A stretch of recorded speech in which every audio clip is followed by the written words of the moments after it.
déchets sont triés, on peut tous les recycler. La terre sera ainsi préservée, on pourra toujours y danser.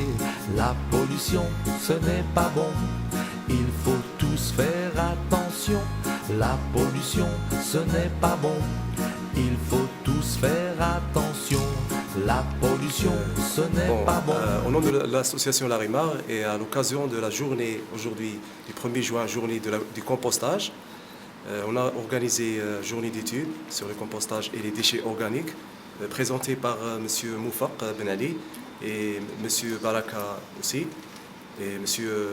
Bagdadli Ben Ali aussi et notre invitée d'honneur, Mme Isabelle Perasovia, invitée par l'Erasmus. Merci. Un petit mot pour la journée. Bonjour, donc je représente la ville de Nevers qui est l'organisation partenaire de l'association Larimar dans le cadre d'un projet de service volontaire européen qui s'appelle Green Education et donc qui consiste à sensibiliser les jeunes aux questions environnementales et plus particulièrement au tri des déchets. Un petit mot, Léa. Oui, donc cette journée s'inscrit dans le cadre d'un partenariat avec l'association Larimar pour la protection de l'environnement de Sidi Bel Abbas et la ville de Nevers avec la présence de Madame Isabelle, ici présente. Et donc on a fait une présentation du compostage sur les aspects techniques qui a été présentée par le Dr Moufaq.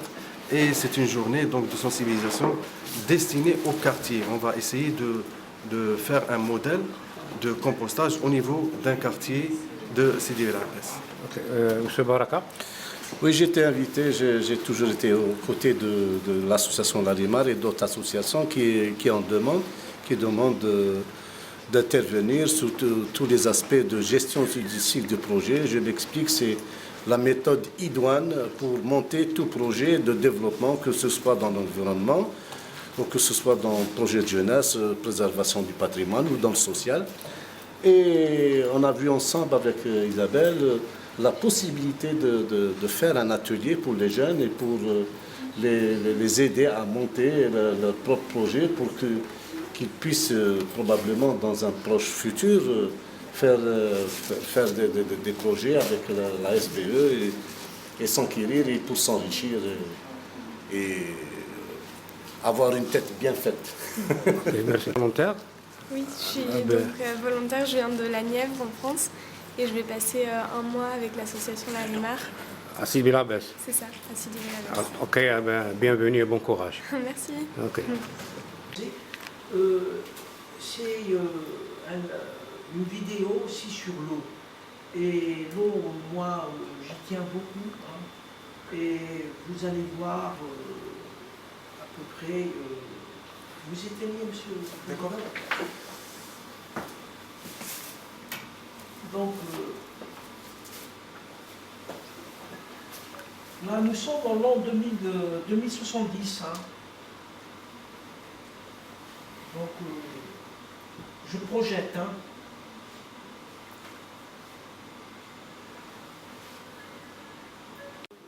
Vraiment, c'est alarmant. Oui, c'est alarmant. Il faudrait économiser un peu. Hein. C'est vrai qu'il faut protéger l'eau de tout ce qui est polluant, industriel en particulier. Et sans plus tarder, je pense qu'on va enchaîner avec l'intervention de M. Baraka, qui va nous parler d'un sujet aussi intéressant pour les jeunes qui vont s'initier à l'activité du bénévolat et associatif. C'est la gestion du cycle de projet. À vous la parole, M. Baraka, et on vous remercie par avance. C'est à peu près ça, cette vision, cette logique. Et vous allez voir que tout est logique. Ce moyen, ou ces outils, c'est les Américains qui l'ont inventé. Si elle a un mot à dire ou une intervention. Alors, je ne sais pas ce que vous souhaitez. J'ai une petite présentation de ce qu'est le SVE qu'on fait habituellement auprès des lycéens. Tout à fait. Donc, je peux la faire pour vous. Ça pourra servir aux jeunes. Oui. Bon, elle est plus ciblée sur les Français puisque c'est ce qu'on fait dans les lycées français, mais il y a des choses qui sont adaptables. Je peux expliquer oralement. Tout à fait. Et puis, c'est aussi le produit, ce diaporama, d'un travail d'une de nos volontaires et qui est sur le même projet que celui où sera Linda. Donc ça a plusieurs intérêts si je vous présente ça. De 2014 jusqu'à 2020, c'est le programme Erasmus+, mais il existait précédemment un programme qui s'appelait Jeunesse en Action, qui avait à peu près les mêmes objectifs et les mêmes dispositifs. En tout cas, le service volontaire européen, il existe, lui, via des programmes aux noms différents depuis 1996 à titre expérimental, et puis qui s'est développé au fil des années. Le président de l'addiction vraiment, j'ai une question pour Ségolène, une question un peu particulière. Pourquoi à la soirée l'Algérie? Pour Sidonie. Oui, pour Ségolène. En fait, j'étais vraiment intéressée par faire un service volontaire européen et j'avais pas de pays en particulier. Enfin, je voulais faire un projet et donc c'est Isabelle qui m'a proposé ce projet qui pouvait correspondre à mes attentes et au niveau des dates ça convenait aussi. Et du coup l'Algérie m'a tenté et donc j'ai accepté. Voilà. L'environnement en fait c'est un sujet qui m'intéresse depuis longtemps. En France, j'ai déjà mené des petits projets pour aider à la protection de l'environnement. Et donc le fait de pouvoir mettre ici des actions en place, je trouve ça vraiment intéressant. Du coup, apparemment, le projet a un peu changé parce qu'on s'attendait au départ à ce que les classes aient encore cours. Mais j'espère pouvoir mobiliser des gens.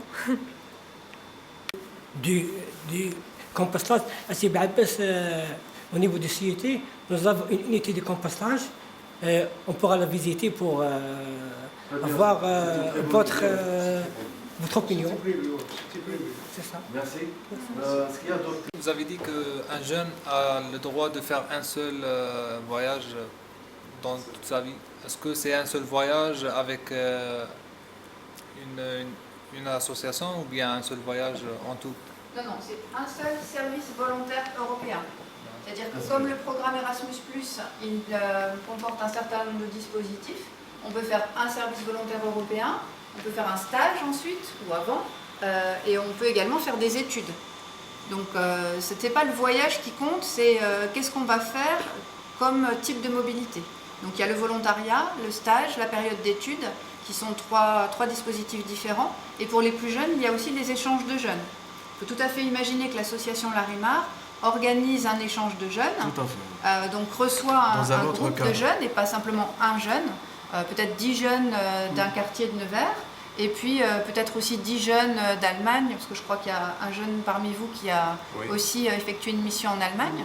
Donc voilà, ça peut être 3 groupes, 3 nationalités différentes qui se retrouvent dans un pays et qui ont un certain nombre d'activités, qui sont des activités à la fois ludiques et éducatives.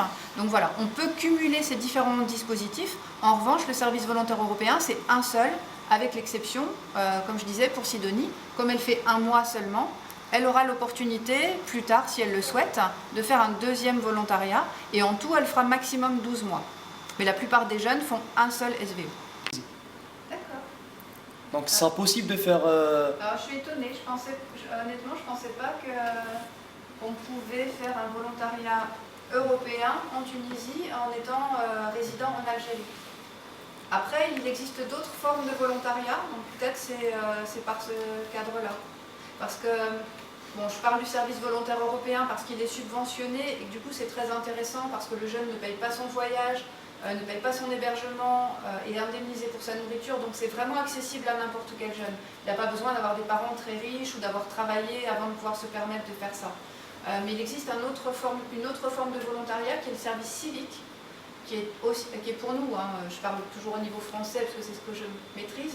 Le service civique, c'est géré par l'Agence française du service civique. On peut le faire soit en France, soit à l'étranger. Et donc ce volontariat, qui est une autre forme, qui n'est pas subventionné par l'Union européenne, mais payé par le gouvernement français, lui, on peut le faire dans différents pays et il n'y a pas ce genre de conditions. La seule condition, c'est que c'est également un. Donc on peut faire un service civique plus un service volontaire européen, mais pas 2 services civiques ou 2 services volontaires européens. Donc peut-être c'est ça, je ne sais pas. Après, il existe aussi le volontariat de solidarité internationale, le volontariat international en entreprise, le volontariat international en administration. Il y a vraiment plein de formes de volontariat, mais celle qui me semble intéressante parce qu'elle est offerte à tous les jeunes, vraiment le maximum de jeunes, c'est le SVE.